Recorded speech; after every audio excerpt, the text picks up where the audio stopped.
Chapter 3, the cycle returns. 30 years had passed since Azor was paralyzed by fear. The case was cold, buried under dust and files, spoken of only in whispers and cautionary tales.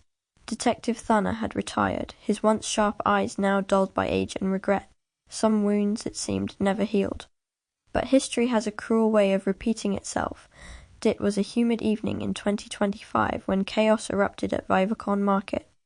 Schoolboys from higher secondary school, back from classes and eager to head home, took a shortcut through the market's dim, echoing basement.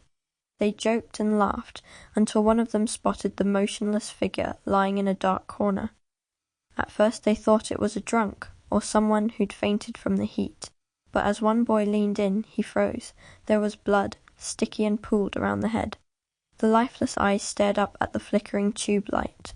His scream echoed through the market, drawing a terrified crowd and the attention of the police.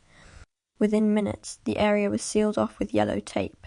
Nobody dared approach as the old fear crept back into the hearts of the people.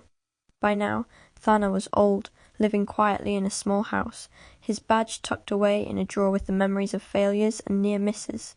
The phone call came just after dusk. The news hit him like ice water. Another murder, same pattern, another young woman, struck down by a heavy blow to the head. Blood everywhere. He sat in his chair, silent, the past roaring in his ears, but this time it wasn't his case to solve. Nunpuia, the new lead investigator, arrived at the scene. He was younger, tall, with sharp features and a calm confidence that inspired trust. He surveyed the crowd, the fear in their eyes, the trembling hands clutching smartphones. He stepped into the circle of police tape and crouched beside the victim. A quick assessment, female, early 20s, struck with a heavy object, possibly the same kind of weapon used 3 decades ago. Nunpuia stood up, eyes narrowed, and ordered, "Get the forensics team. Secure every camera feed from the market. Interview everyone who's been here since noon.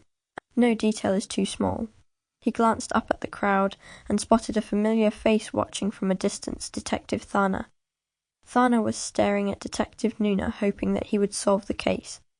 Nunpuia then ordered his subordinates to strictly guard the basement so that no one could enter or tamper with the evidence.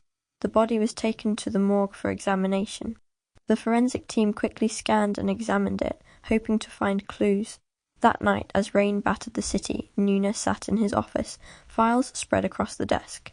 He stared at the old case photos, the same blank, unseeing eyes, the same pool of blood. The similarities were too strong to ignore. The phone rang. "Detective Nunpuia? This is Thansanga. Sir, I hoped you'd call." There was a pause. "It's happening again," Thansanga said quietly. "Be careful. 30 years ago we made mistakes. Don't let them slip through your fingers." Nunpuia listened, taking notes as the retired detective recounted every clue, every dead end, every hunch. "We thought it was a man with a limp," Thansanga finished. "But the real killer, he was always one step ahead." Nunpuia promised, "This time we'll get him." "I'll keep you updated, sir."